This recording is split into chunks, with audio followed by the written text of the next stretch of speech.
Mary Edmonia Lewis was an African-American trailblazer who shattered racial barriers as an internationally renowned sculptor in the mid-1800s, becoming famous for her 1,408 kilograms marble sculpture, The Death of Cleopatra. Born around July 1844, in New York, her father was of African Haitian origin and her mother of African American and Native American descent.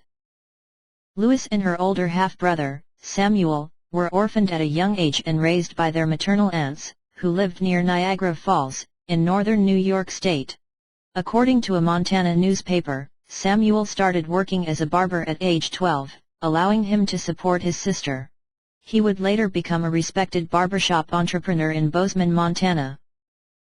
At the age of 15, Lewis enrolled at Oberlin College, a private liberal arts school in the U.S. state of Ohio.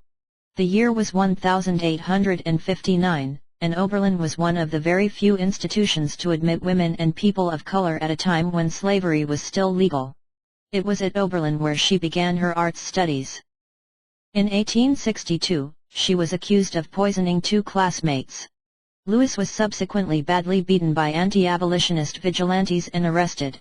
She was later acquitted, but the incident prevented her from completing her degree. Shortly after, she left Ohio and headed east, arriving in Boston in 1864 to pursue a career as a sculptor. Working in a field that was at the time dominated by white men, she was repeatedly rejected by instructors, until she met Edward A. Brackett, a sculptor whose clients included some well-known advocates for the abolition of slavery.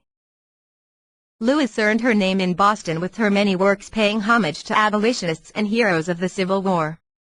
Abolitionist publications also noticed her work, featuring her in magazines and newspapers.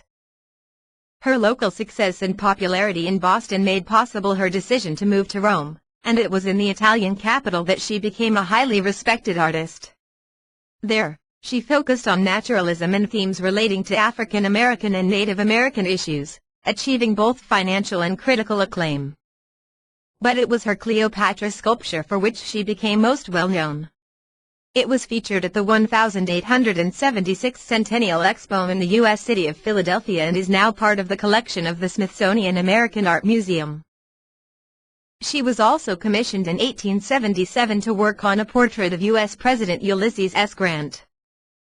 Among her other works is the 1867 Forever Free marble sculpture commemorating the ratification of the 13th Amendment, which was approved by President Abraham Lincoln to send to the state legislatures on February 1, 1865.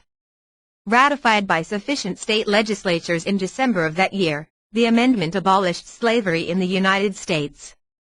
February 1 is now observed in the U.S. as National Freedom Day, the forerunner of Black History Month. In honoring Lewis on Wednesday, Google paid tribute to her artistic legacy and her effort to forge a path for women and artists of color. Today, we celebrate her and what she stands for, self-expression through art, even in the face of adversity, the Google citation reads.